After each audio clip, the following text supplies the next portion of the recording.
All right, good evening, everyone. I'm Scott Rogers. I call to order the Appropriations Committee meeting for January 23rd. This open meeting of the Northborough Appropriations Committee is being conducted in person and remotely, consistent with Chapter 2 of the Acts of 2023, relative to extending certain COVID-19 measures adopted during the state of emergency. All members of the Northborough Appropriations Committee are allowed to participate either in person or remotely. The Act allows Northborough Appropriations Committee to meet in person and remotely so long as reasonable public access is afforded so the public can follow along with the deliberations of the meeting. The public is encouraged to follow along using the posted agenda unless the chair notes otherwise.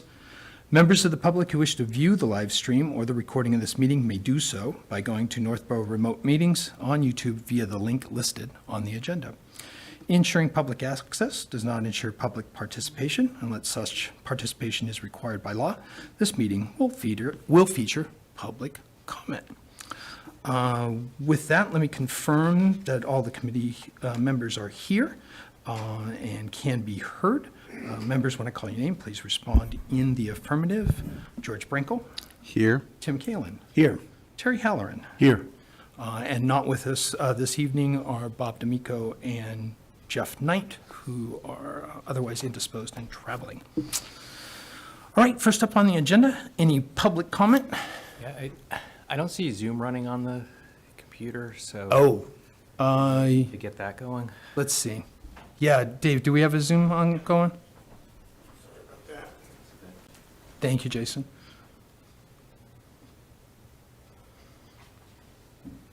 We'll have to wait. There it is. Branches.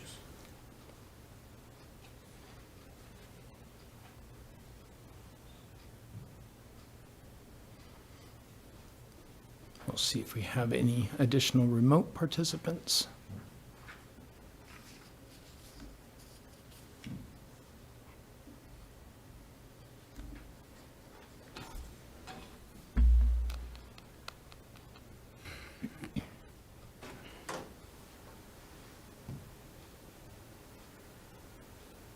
Nobody remote yet.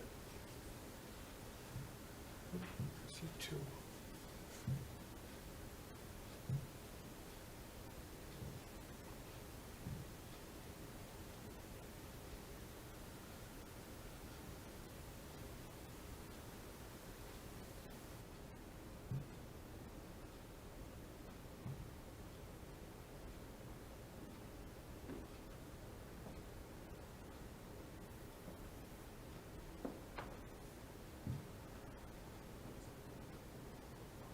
All set on the Zoom stuff?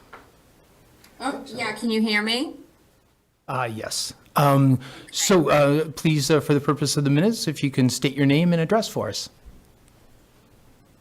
Sure, Stephanie Bacon, and where I am right now. Oh, thank you, Steph. I couldn't see from the distance. It was sure. you. Okay, great. So You know then, what? I can't, I'm trying to find my camera. Hold on a minute. oh, no problem. Don't have to be on camera. So, and then I was then remiss in making sure staff was recognized. So we have Jason Little, our finance director, is here, and then Steph Bacon, our town administrator, is here. Great.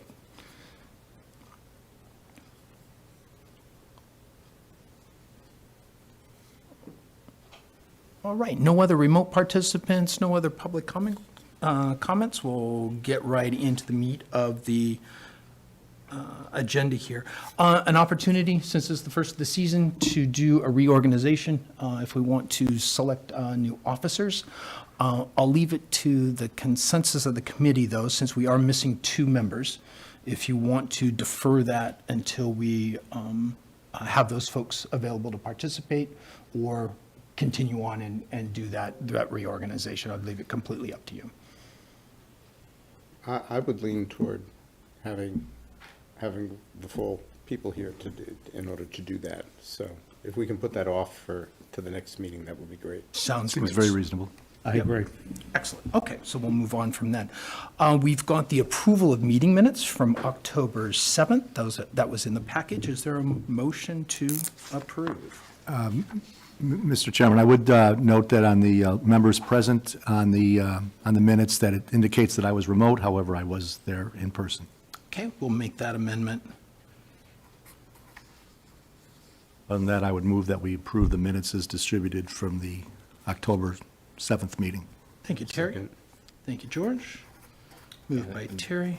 And to the point of Terry, you being there in person, I think we were all here in person at this meeting because it was pretty special town meeting. Yep. So we'll just make that correction. Thanks. Agreed. Yeah, it's because we had that note on Tim's as well. Yep. Yeah. Good catch. All right. All those in favor, since we have no remote members, we can all say Aye. at the same Aye. time. Great. 4-0. All right, next on the agenda, the town finance update with our finance director, Mr. Little. All right, thanks. Again, my point was to do a similar update to bring us from where we left off, from when we last met in October to now and what's developed in the meantime. And there's a bunch of documents in your packet that I don't intend to go through in detail, but they're there more for disclosure to tell at each step where we've been to get to here. I thought it might be some interest to look at the ARPA allocations in case you had any questions. That report is included in the packet tonight.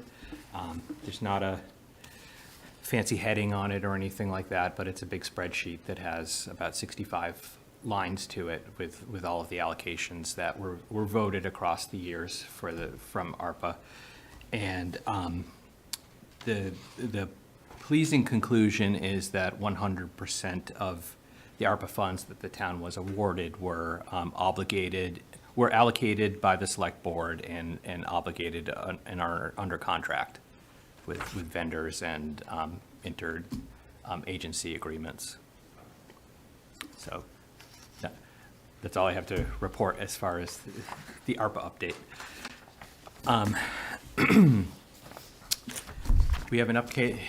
We have since, obviously, everybody was there, approved a fire station project that's going to require we go out and issue bonds because of the financial advisor's advice that short-term rates are going to be higher than long-term rates. We're planning to bond a big bulk of the money up front in going through the process now up until March or April is when the bonds will be out to bid.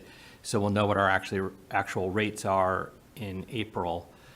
Town meeting night is the night that they're scheduled to be signed by the select board. So that's just the calendar that's in here for Hilltop. It lays out the process we have to go through leading up to the bond issue.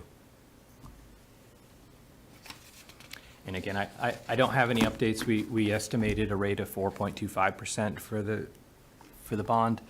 I don't really have any updates. That's hopefully going to be a conservative estimate, meaning that we'll probably have good news, hopefully have good news to report that the rates will come in lower. But I mean, again, it's a competitive process, so we'll see what the results are in April. Jason, can you just kind of outline what you're expecting for like the spend, Oh, yeah. yeah, like the monthly spend on the fire station, how much you're thinking of going out to finance? So typically, and again, I think I skipped over some of the details on this. Typically with a capital project, a large one, you would borrow short-term while you're conducting the project, and when your final project costs are known, you would then go out and issue long-term debt after having issued short-term debt. Because of the financial advisor's advice, and then at the same time, we had a cash flow projection from the OPM, the owner's project manager of the fire station project, that shows a fairly aggressive schedule for the construction project, showing that we're actually going to be outlaying a lot of this money over the next year. So once groundbreaking happens for the project, it's likely that money could be flowing at a rate of about $4 million a month. So we're definitely going to be using the money. So there's no necessity to the short-term step, but we may need to issue another cleanup bond at the end of the project to capture anything above the $35 million that's expended for the project.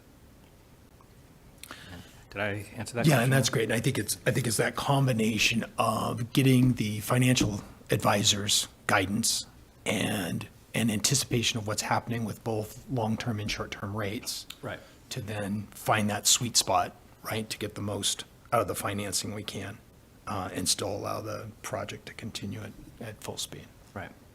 Excellent. Thank you for explaining that. All right, so the next item were a number of memos that I had written to the select board over time. The first one was October 17th, and that was explaining the free cash number that was certified for the town, and goes into the details of the appropriation closeouts for each department in that memo.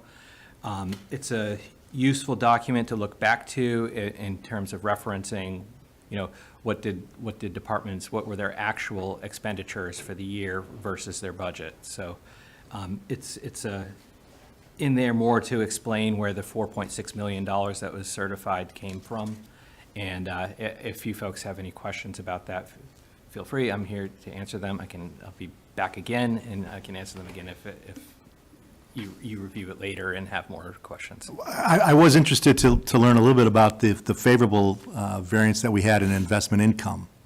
I know we always want to budget from a revenue perspective on a conservative perspective, but that line item certainly jumps out as being, it was exceptionally conservative from a budget standpoint. I was wondering if you could give me some highlights as to the basis behind that number and that variance. That's basically the income we generate on money we have in the bank. So we have to maintain the town's operating budget on a liquid basis. So we're not buying long-term investments with this money to get even higher investment returns. The positive performance is kind of hard to predict in a way, because the interest rates can vary greatly from year to year. A couple years ago, we had about $80,000 of investment income, and now we had over $1 million in the current year. So when we set our budget, we have to do it on a conservative basis to get the tax rate set by the state. So they look at our prior year's performance relative to the budget that we're setting for the current year. So that necessitates a conservative budget. But I wouldn't budget the same amount going forward from FY24 to 25 as a result of the likelihood that the interest rates will go down, and we may not have the inflow that we did in 24. We did increase that somewhat in the budget. I don't have the number in front of me, but we did increase it in the FY25 budget as a result of, we're probably going to have a portion of the year at a relatively generous interest rates. So are you currently running in a favorable variance with that this year to date? Yes, I believe it will be a Yeah, favorable and is it variance at the again. same magnitude as it was in '24? No, it will not be. Okay. Great. So as we go through the process, just more, I'd kind of like to know where, as an old CFO, I know you have your right drawer and your left drawer. Yeah. Just kind of a little bit more clarity as to what's in those drawers and how big those drawers really are. Yeah, I mean, likelihood that we will generate some free cash as a result of Right. positive results. Which is a good thing. I just like to kind of get a boundary around what that is. Right, and I don't have a good answer for that because, again, we're only 6 months in the year. Understand. We haven't even balanced cash for the month of December, so I know where we are with 5 months, but. Right. Totally understand. But as we go through the process, that would be something of interest. Yeah, okay. I know, again, it's one of the biggest numbers on the revenue side, and it definitely jumps out, but it's a one-time kind of windfall for the town in that Okay. regard. All right, so that, my point of including that was to explain where we got our $4.6 million that we have in free cash. The next memo included is the FY25, FY26 budget update that's in here, and that led to the context of talking about the FY25 budget, and that's finalized through the tax rate setting process in the fall. The tax rate is lower than projected. However, the values went up more than projected. So some of those numbers have been projected out through the financial trend or the financial summit that happened over the summer and through the tax rate setting process. So we get a baseline to start our FY26 budget from. So that's the context of providing this document. In addition to that, that discussion led to a set of budget instructions that were given to departments. Yeah, and- before you go to Oh, the yeah, budget instructions, just to highlight, so what, a new then line item that's in the free cash plan is based on the SAFER grant for the firefighters. And so you'll see a line for a special purpose stabilization fund that puts money aside for the eventual inclusion of their salaries in the department's budget. So over the 3 years that the grant is in effect, that covers the salaries, we're taking on the order of $400,000, putting it onto the side for, on the order of 3 years, so that we don't take that spike in the fire department budget in that single fiscal year. We've ramped into it with the stabilization fund. Great. So in that- I think that plan, through the chair, had its infancy from this group, where the discussion was, if we are going to be accepting the grant and building in the additional staffing, that it would be responsible to begin saving for it. And the mechanism, one of the mechanisms for that would be to set aside a special purpose stabilization fund. So we'll be proposing an article for a special purpose stabilization fund.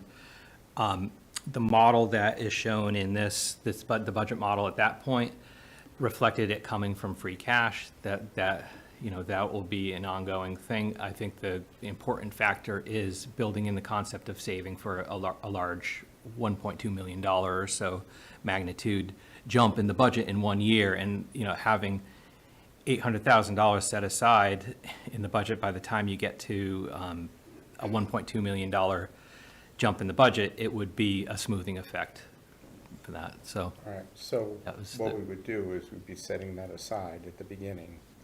And then when that, because that's an ongoing, it's going to continue out. So that correct. will, really all you're looking to do is kind of basically, smooth the Smooth it, one year yeah. effect, and it Curve would be a smooth. growing expense over that Right. period of time. But it would only be to smooth the effect. It wouldn't pay for them in full. It right, would be because to, you can't. right. Okay, And that was modeled through our financial projections that we did at the trend monitoring summit meeting that we had over the summer. And, it's in this model here. The initial model showed it being funded with free cash. I mean, if it comes out of it was shown in the summit meeting. It was modeled as coming from the tax levy to fund that. It's a work in progress this year when we're putting the budget together, so we'll see where that comes out. Not to jump too far ahead, but the preliminary CIP, if you look at, if we skip ahead to that, we see that there's more capital project requests in there than free cash available to fund them. So it's a work in progress that we're working through. So the free cash may get applied to the capital projects rather than in the budget proposal that comes before, that we're working toward in March, when we get there and our numbers are finalized at the end of March. It may end up being the free cash gets used simply for the capital plan, and the levy is used for the stabilization fund as part of the budget that year, for this year. So It's just the way it was modeled in the summit. Correct, yeah. So then the other component then going to financial planning is that 2.8 million in other capital plans, or as part of the CP. So that's kind of their base that they're starting with, I guess is what I'm trying to Right, say. right. And a specific number wasn't given to them, but we're working through those numbers. And there's potentially grant funds that are going to be applied toward the downtown revitalization plan. That is part of the master plan. That's in the, so it's too soon for me to say today exactly what the financing plan is going to be for the CIP, capital improvement plan, the CIP. So that'll be an area we can keep watch of, and then our kind of counterparts as we go back and forth between our meetings and Financial Planning Committee. Yeah, and then the thing I would call attention to in terms of the budget instructions, because what's clear is that there's not levy capacity available to fund more than 5%. We want to look at a high end of what could budgets increase and stay within the levy capacity that we have, and that number's about 5.1%. That'll change a little bit as a result of favorable news, like the state aid that was just released the number that was released this afternoon. It's not a major windfall. It's about $100,000, $112,000 more than what we had in the model to begin with. So by order of magnitude, $112,000 amounts to about 3 cents in the tax rate, and to a single-family home, it's worth $600,000. 3 cents in the tax rate is $18 of impact. So the projections may be $18 less or somewhere in that magnitude as a result of the state aid. And then at the same time, the assessments were released in that number that came out today. The state assessments are about $30,000 more than what we had in our internal working model. So net of that, it's 2 cents in the tax rate total. So that's the margins that we're working within in terms of some of these models. And within these budget instructions, there's a helpful budget calendar that, the date that I'd call out mostly is we need to be done by March 24th, which is the joint budget hearing with the select board. And so I Now, think, when the departments come in to present to us, they're going to present all three. I think they will navigate through those. The good news is we've been working through these meetings. We've met with almost every department so far internally. Stephanie and I have with town staff. A lot of the departments, their budgets are going to fall within the 3% exercise to begin with, given the instructions that were promulgated this year. There may not be large additional requests that come through. So again, we'll navigate those. There was a lot of needs at the summit this year. There was a lot of needs discussed among the departments that led up to the projections at the end. And we wanted a way of discussing those on a policy basis. yeah, let's just, They may have to be, It's not a given that order. they will Right. fit into the budget. yeah, so folks that might be looking at the recording or seeing the package later, just to go in a little bit of the framework that you put up for the budget instructions, right? We typically have a level services goal, right? And Right. so, and then historically, that's kind of been in a 3%, 5% range, something like that. So the first instruction was create the budget with level services. If that ended up being more than 3% as a target, then create this secondary budget that then lives within a 3% increase. So as Jason indicated, some departments, if they met the 3% or with their level services, if that's at or under 3%, then they're done. And you won't see alternate budgets we won't see alternate budgets from them, and then the departments that come in over. So for example, library trustees had their meeting, presented their budget. Library director is under 3%. She felt victorious in, being able to accomplish those goals. That was the word she used, so I got a chance to repeat that for Jen. Likewise, school committee just met, this week and has a different timeline and has continued to refine their budget. And they've going through their classic kind of get all the requests in, might be in an 11% level, and then work to refine it with working through the principals and the committees and get it down onto what their targets are. Then the third piece of that is then how to provide narrations around additional requests, the types of things we heard at the summit, where it's my must-haves are this, if it came in at 3% or not, for, as level services, then here's an alternate that has living within the 3%, and these are the things that would be cut or not accomplished, and then additional requests on top of that. So Jason did a really good job of putting some instructions together, and I guess I'm doing that more for the public than us, of making sure there's a structured way to assess the kind of ideas that were coming out at the summit. That's kind of how I'm saying that.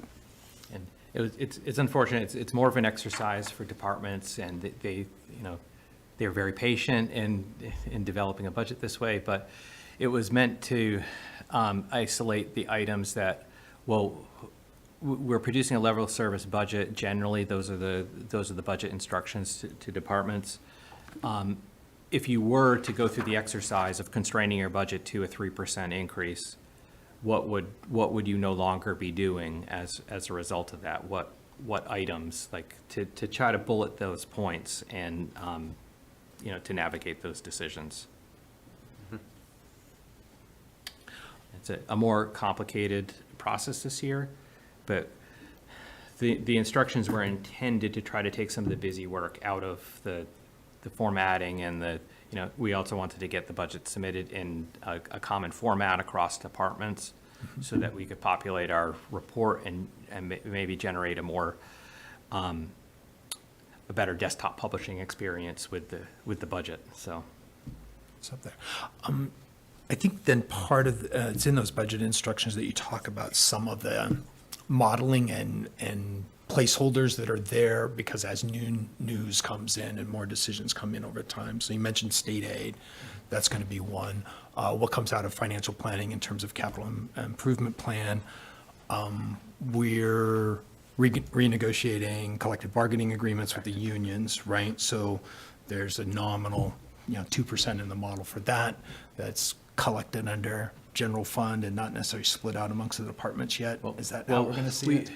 We skipped the step of putting it centrally and just said, plan for a 2% increase, and then we're going to budget for any differential within the centrally, so we can try to produce what we think the budgets are going to. That's great. A more that'll likely be easier to outcome read then. of where the budgets are going to come out.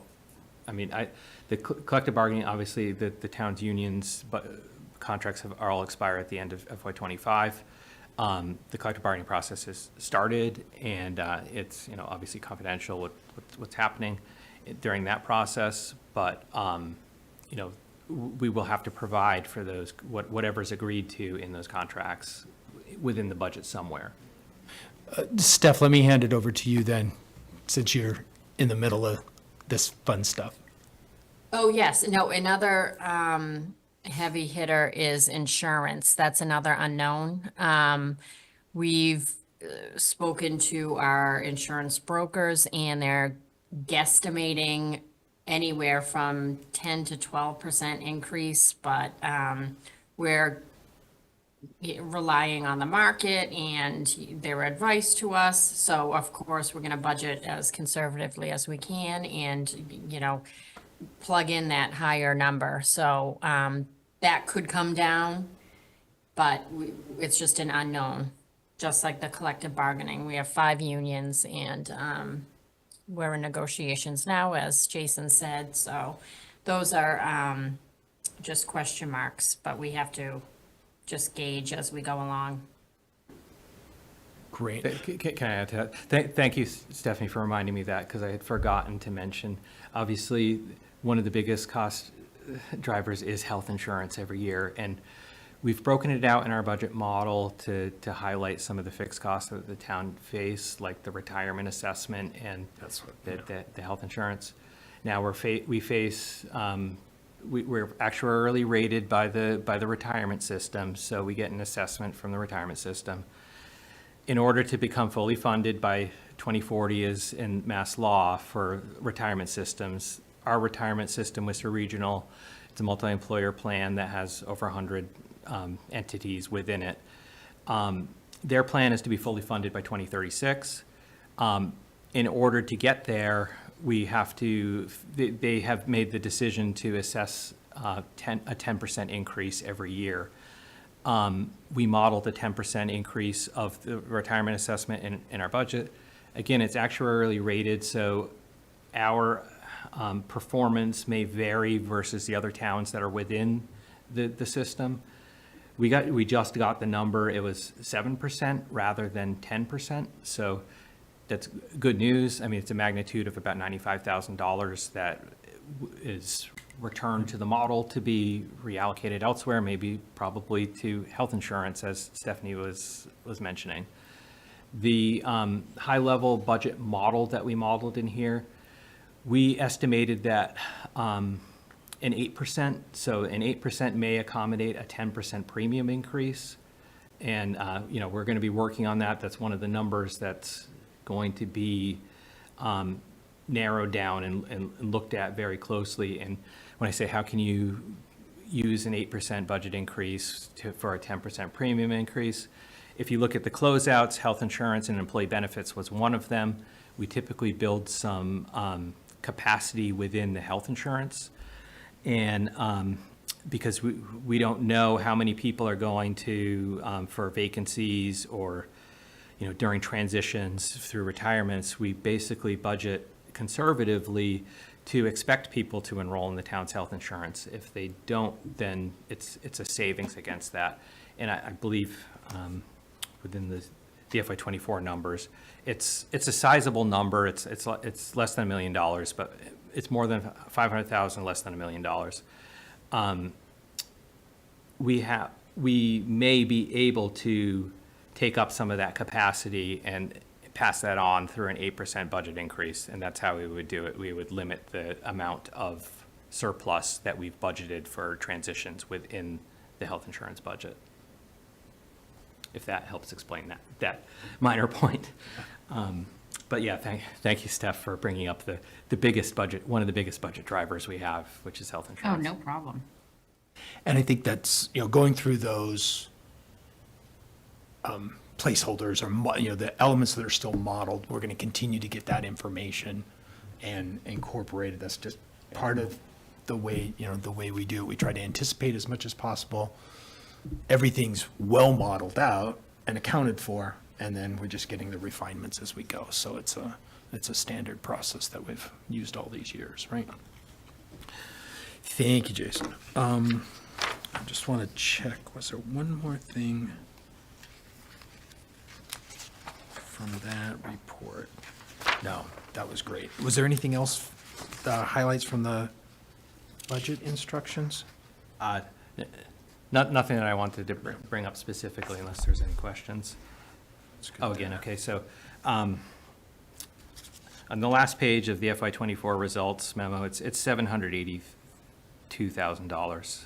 That was the closeout that of the $4.6 million, $782,000 came from the health insurance closeout. And I remember you talking about that, is that by the time you accounted for who participated in the plan and vacancies and all that, it generated that much. Well done. Next item to highlight? Yeah, so again, that kind of concludes my update that I wanted to provide to you Okay. folks. I think That will lead into, trying to. we also got a kind of draft of the Yeah, that's capital improvement that was the plan. final document as part of that piece was the CIP update, and that reflects the requests that have come from departments for capital items. And if you got a version that was printed in color, there are the items that are new that were dropped into it are highlighted in yellow. Okay. And then, as you said, it's preliminary totals in terms of the requests, and it hasn't done the split out to determine for the individual items what the funding source is. So Exactly. could be grant funding, could be free cash, could be whatever. Exactly, like it's understood that the item under, which is advanced, it's showing in here is $2.5 million. I understand the planner is applying for grants to fund the downtown revitalization project. You know, some of the other ones, like the ambulance replacement, that would be funded from the ambulance fees and not Yes. from free cash, so there's some moving target numbers in here, but the magnitude of this is showing that we can't fund it fully with free cash. And at the summit, we modeled issuing debt for the differential between $2 million and this. Again, we'd be applying more than $2 million, but this number has also grown as well. So the number from the summit is probably fairly accurate in terms of estimating the impact of issuing debt for the items beyond what could be funded with free cash.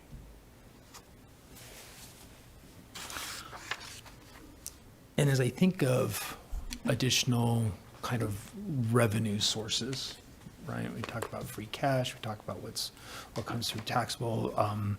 The Community Preservation Committee is also going through their list of requests to use Community Preservation Act funds. And so that becomes another source of funding for some of the projects, namely in historical or open space and recreational. But it's just to understand that we've got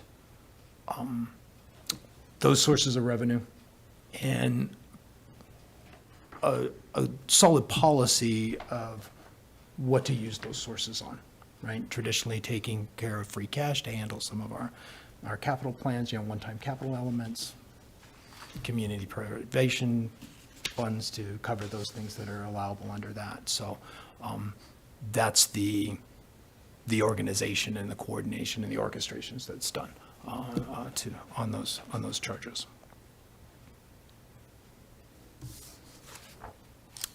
Update on the state aid? Oh, yeah, so I did mention that the House One budget was just released in terms of the state's first pass at the cherry sheet, what's called the cherry sheet, which is what I've included in your packet.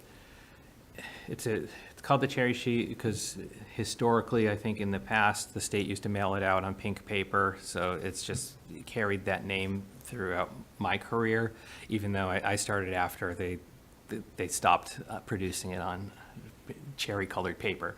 But anyway, it's still called cherry sheets. So It was called cherry sheet back in the 90s, so. yeah, I don't know back in the 90s if they still printed it on the cherry sheet They did. paper, Yeah. but they Yeah. probably did. But since I started here in 2008, it's been on regular colored paper. Yeah. But anyway, the cherry sheet has been provided here tonight, and these numbers will change as the legislature works through the budget. We probably won't know the exact numbers until July, or June or July, but we start with these numbers. Typically, that's been our practice. They may hopefully get a little better as we go along, but again, I wrote down the percentage of this was, it's a 2.83% increase over the prior year, which is 175,000. We modeled a 1% increase, so that's like I said, it was $112,000 more than what our model showed.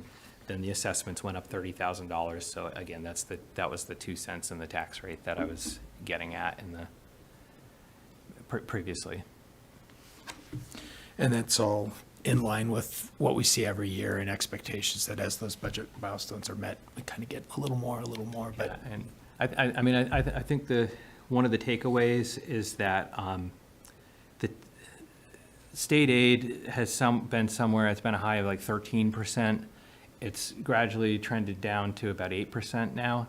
So the town has to rely more on local receipts and tax revenue as a result of that. So the state, it's nice of them to give us 3% more or 2.83% more, but it doesn't keep up with the level of increases that the town faces.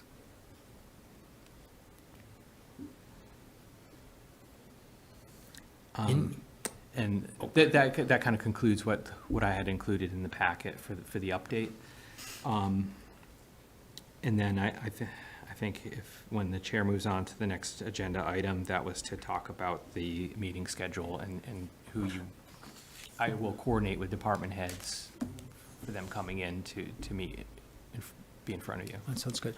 And I think committee members have said some, have offered perspectives in our prior meetings that, last budget, we incorporated, a lot of unmet demand, kind of pent-up demand. And so that was a significant increase year on year. I think both boards and committees, especially the financial perspective ones, as well as residents, right, are going to feel the impact of the fire station and other upcoming large projects. So I guess you could set the expectation with the departments, right, that there's going to be, not necessarily more questions or anything like that, but we're going to be looking for opportunities, right, to keep within our means and all that. And I don't know if it's fair to ask a question this way. I just think of it and looking at like the budget instructions, because it was level services and then, continue to do what you're doing now, and then only if it was more what you'd cut. I'd be interested if there's any department heads that if they think orthogonally to that, are there any services that are of less value to the residents? Are there things that maybe through inertia we continue to do and offer because we're accustomed to providing that service? And I'm not necessarily thinking, find things to cut, but an assessment of, does it present value to the residents? Is it something that we just haven't assessed before? And I know department heads are going to, continually look at the service being offered, but is there something that just, is something that either was established historically and doesn't apply as much, or I don't have any examples, so that's why I'm struggling with the wording here.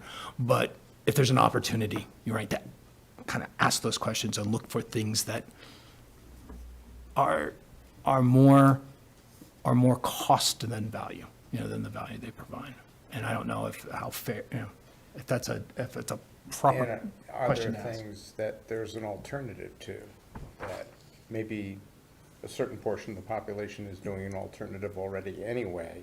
Why are we maintaining, in other words, are there some things where we're competing with alternatives that if it went away, it would be no problem because there's other places to get it that would be fine? I mean, it's a reasonable question. I mean, that specific, framed in those terms, that's not how the budget instructions were given, but not unreasonable. I mean, you're free to ask the departments whatever you want in the meetings of who you call before you. Perhaps And- if asked from the side like that, a creative thought comes up Yeah. that wouldn't have otherwise come up. To your point, what do we need to do? I mean, from what I understood from when Mike Gallagher came, who was one of the interims and the many people that were serving as town administrator, I think he said something about the budget which kind of struck me, which was that the only thing we're legally required to do is educate the children. So legally required to, and what people demand as service demands.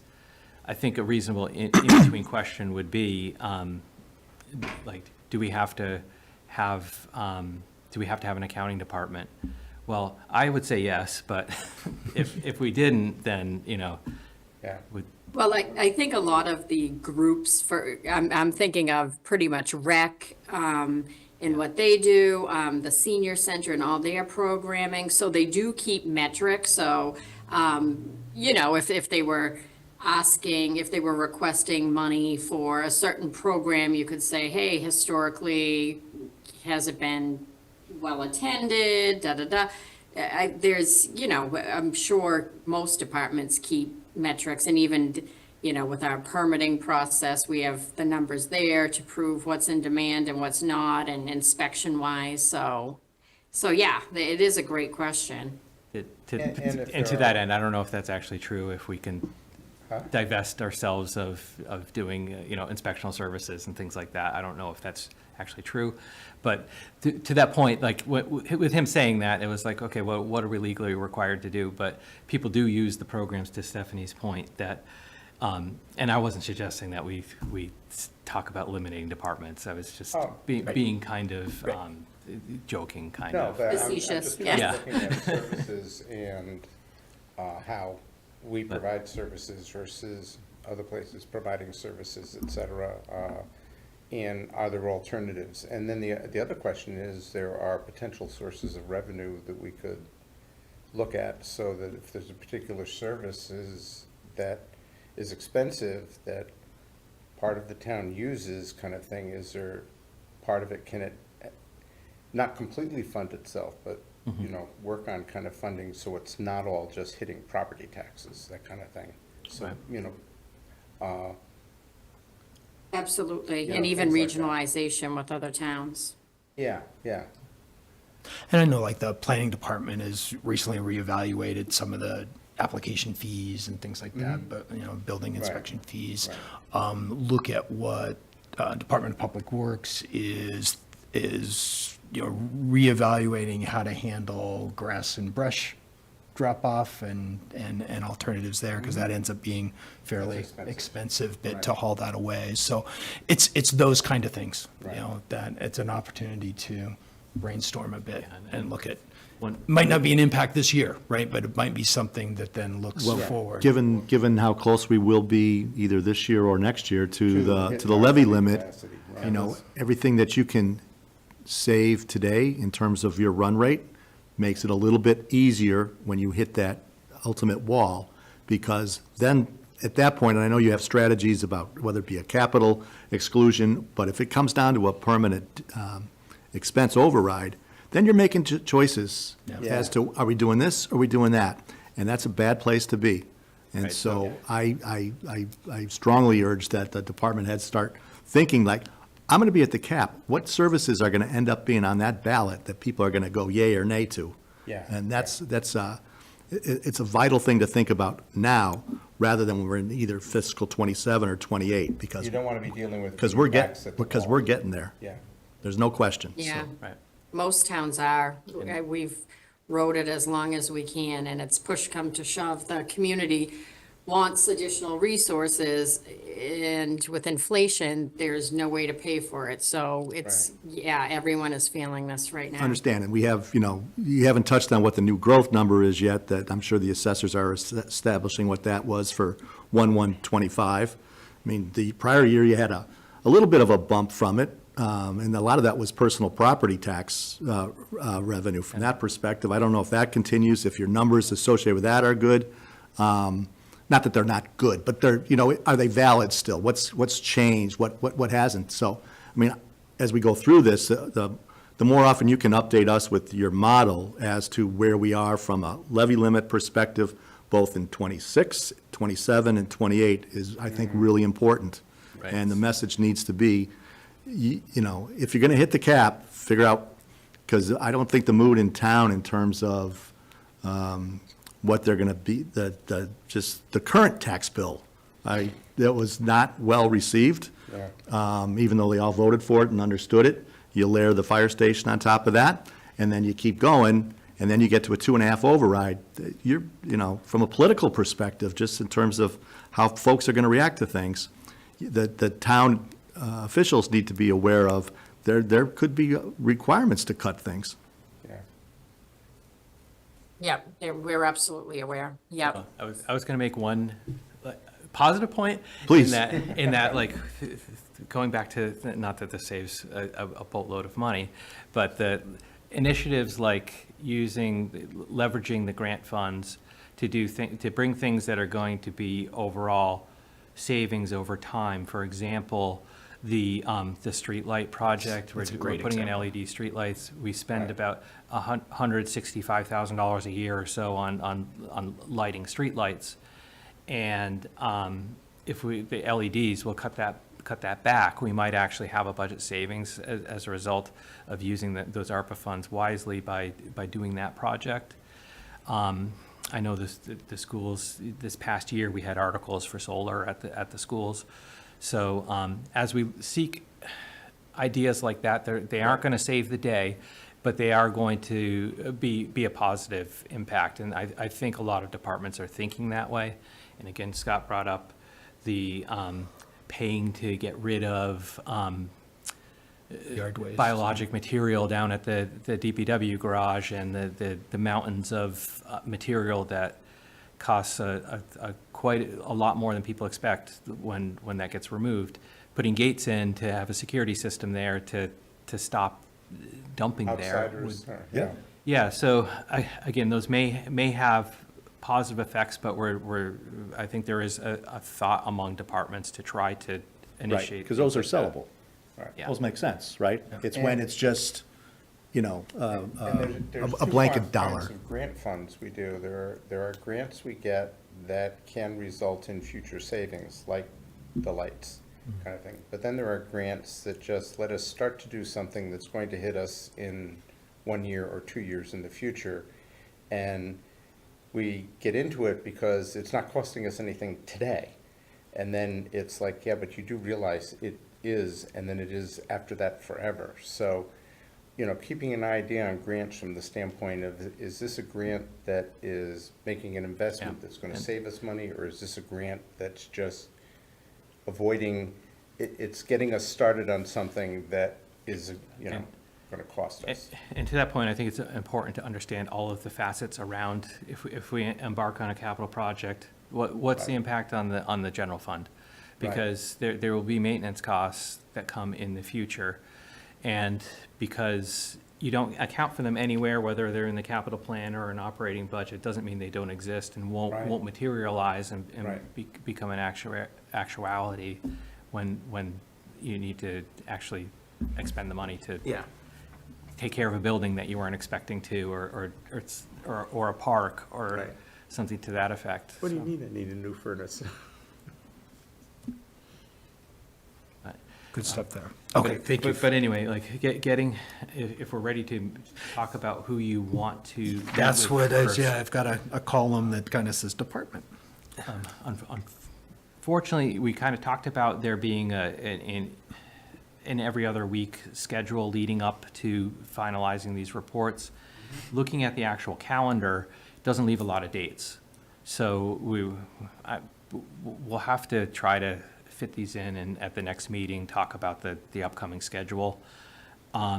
February 4th would be the next date that I have on the calendar for this body to meet. And I don't know if you have a preference on who you want to bring in first to talk to. I think it's primarily who's ready. Yeah, well, we could try to. Jason, do you want to just emulate what we did for financial We can, planning? and try to follow this. The schools are the first Yeah. meeting with financial planning. Then the next people coming in to talk to the financial planning about the CIP is the planning director about the CPA and planning articles that are in the CIP. But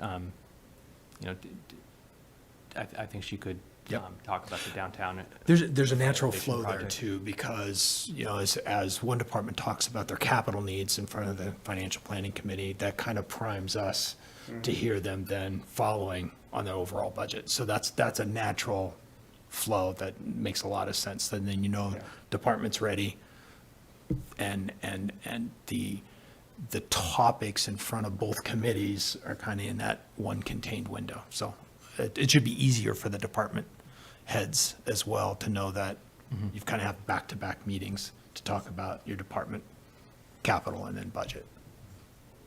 I like that. Okay, so if you're comfortable with that, I'll pursue that with departments. Yeah. Line that up. but we're asked to opine on the capital warrants as well, correct? That's true. Right, so they should be very will ready to They talk will do about their both, capital. they will do both for Yeah. us Yeah. at the meeting? Okay, just want to clarify, thanks.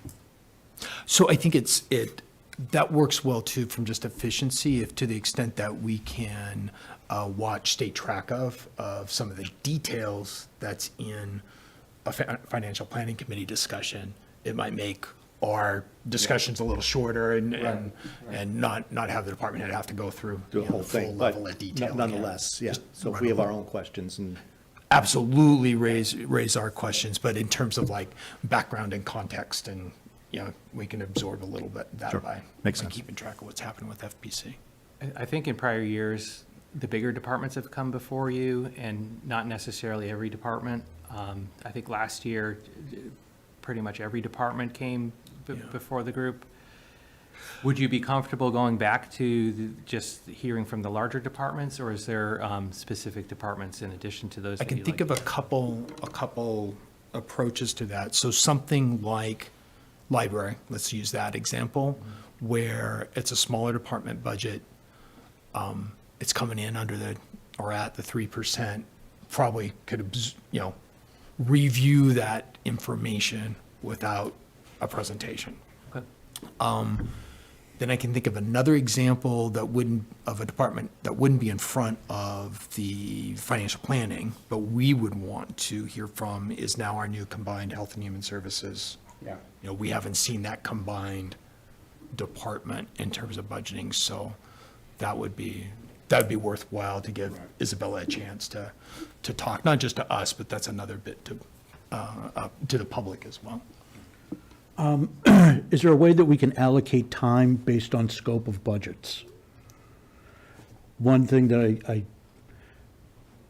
remember from previous cycles of this is the detail that we get into around, for example, Assabet.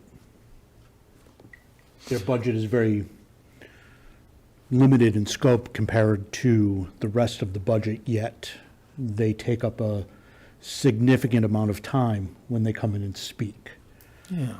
So if there's a way to allocate time based on scope. Yeah, so if we're having a session devoted to the school departments, kind of making sure that K through 12 and regional get the majority of that time. Right. And then Assabet a smaller bit, not to shortchange us, but just in terms of, like Tim says, the size and scope of their budget. We should be spending significant more time on the larger departments and the larger budgets to get a better understanding of that. I think going over in detail, fire, police budgets versus Police, DPW. DPW versus the library. Not to discount the library services or the value that they add to this community, but with limited resources and limited time that we have between now and when we need to finalize everything, and we do want to hear from everybody as much as we can. Yeah. No, that's a good point, especially we've got departments that represent such a large share of the budget that a 1% increase, in that department, it could be the same as the entire budget for the library. Correct. And so the importance of the services that department might provide, like the school, and then also the share of the overall budget that's devoted to them, I think that's where most attention needs to be placed, right? And if there is an opportunity for savings, that's where we're going to get the most in terms of anything. So to that point, per Tim's comments, if we invite Assabet to come speak about their budget, we could probably telegraph to them, we're not looking for a long presentation. Right, that it's, Well, it's to give an expectation of a amount of time that divides up the meeting. Right. There are specific drivers for their budget, and those are what we should be talking about. And speaking of Assabet, I want to jump ahead, but through the chair, if it's okay, bring up under the future business. They did vote a revised yes. assessment in the fall, so we will, the cleanest way to handle that is to vote a reserve fund transfer. If we were going to invite them to come speak to you, in case there's any questions about the process or how that works or why that materialized, I can speak basically about it. Don't get afraid. It's like $433. So it's not a scary amount. But basically, they're at, we pay a minimum required contribution based on a state formula. It's the same state formula that tells us how much we need to pay toward Algonquin as well, per student and so forth. But theirs, they estimated conservatively, I guess, and when they got their actual numbers from the state, ours was $433 higher, and that's where the revised assessments came from, because they were assessing us based on the minimum amount, whereas our local district with Algonquin, we pay a sizable amount above the required state formula amount. So it's slightly different, and to that end, we're really getting assessed based on, you can talk about their budget, they assess us for some things that are beyond the minimum, the Chapter 70 formula. They assess us for some things beyond that, like OPEB and busing and so forth, and they can talk about that.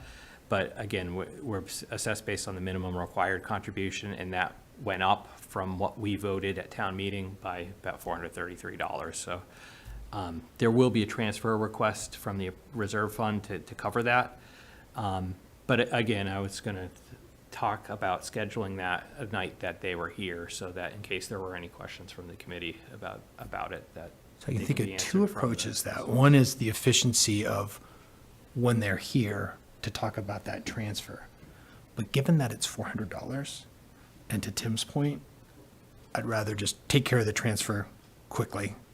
Okay. And then, like last year, we talked more about their capital stabilization fund and all that. And so, in the interest of not then spending a lot of time in that session talking about fiscal '25 transfer from reserve, I think we've already spent more time on $433 than we should. Yeah. So Yeah. let's just be done with it. yeah. So then don't worry about trying to schedule. So bring the reserve transfer request in whenever that needs to happen, and don't try to Okay. align the schedules. All right, well, the next meeting, I'll bring that forward, the Perfect. transfer request, but. Yeah, so I think in our list, we did the heavy hitters in terms of public safety with police and fire, public works, schools, planning. To your point about grants, Yeah. planning will be important to talk to.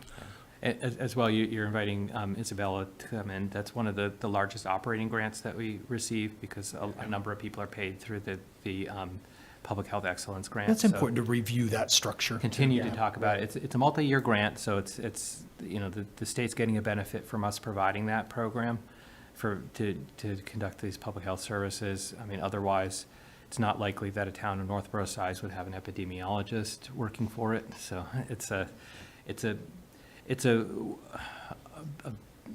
lot of benefits come from that grant that the town, in that reorganization that happened. So again, to that point about grants, that's something Isabella could talk to the group about that. So I'm thinking of departments that we don't necessarily need a full presentation from. Libraries, all set. Rec is probably all set. Senior center, probably no need for a formal presentation, scheduled presentation on that. We'll review the materials Okay. without necessarily. And then, of course, with all those things, if our review generates questions, right, then we'll ask the questions, get the answers. But in terms of having the department head, Come in with a formal presentation and Yeah. spend 20 minutes. right, let's Well, the ones that use you on. don't see, why don't we schedule a meeting, schedule a meeting for it, but put it in a packet for one of the meetings? And Yes. so it Yes. could be acted on at a future Yeah, meeting. so in case it's you the change your review mind. without the presentation. Would it be possible to leave the last meeting of our series of meetings, have that last meeting be somewhat open, so that if we do need to bring people in, we have that last meeting for some capacity with the last meeting to invite the senior center in? Yeah, If they have any questions for us, or if we have questions for them, there's some capacity. Or re-invite folks that have already presented if re-invite, things yeah. change. If the discussion turns out that it goes longer than expected, or there's questions that come up that can't be answered in that meeting, it may be useful to have some time at Yep. the end to bring them back. Build in And then the also, capacity. at the end, I would suggest I come back and present the debt budget as well as health insurance and the employee benefits and yeah. things like that. And Whatever. we'll save the best for last. Yeah, the general fund and some of the other things, absolutely. The stuff we can't do anything about. That would be great. And talk about the accounting department. Yeah. Yeah, Well, the cut too, the abolishment of.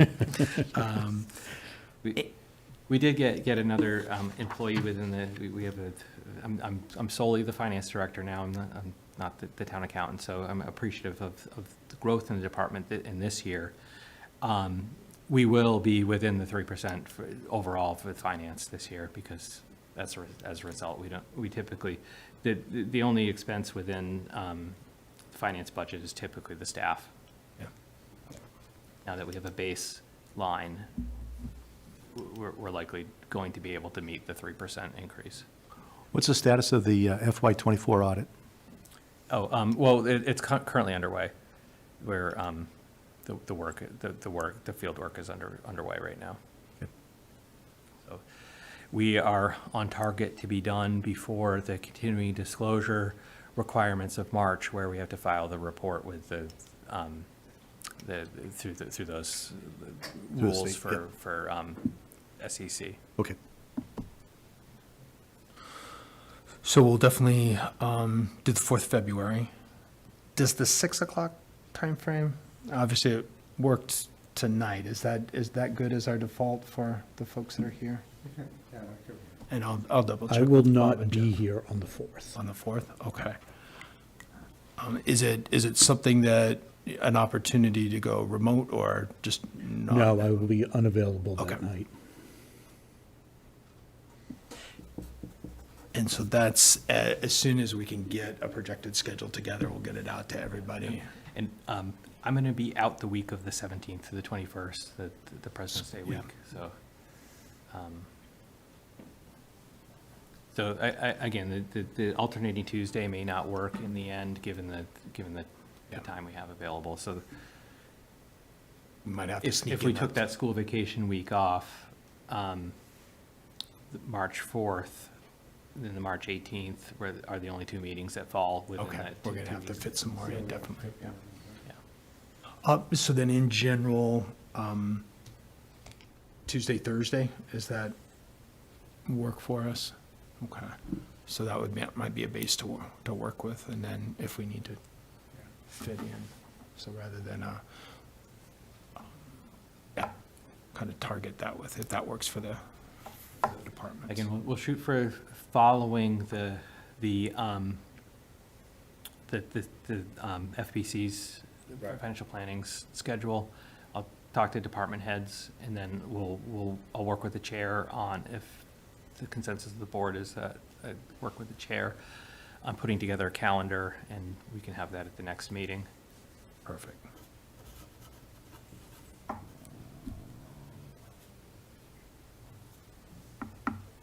All right. Any other items, Jason? I was just talking about the upcoming transfer. That's the only one that I'm aware of at this point. Would be Okay, the that is the only one, good. budget transfer we need. And then Steph, are you still there? Any things from you? I think we have it covered. Okay, great. Missed an opportunity to see you face to face today. I'll come in early on the next one.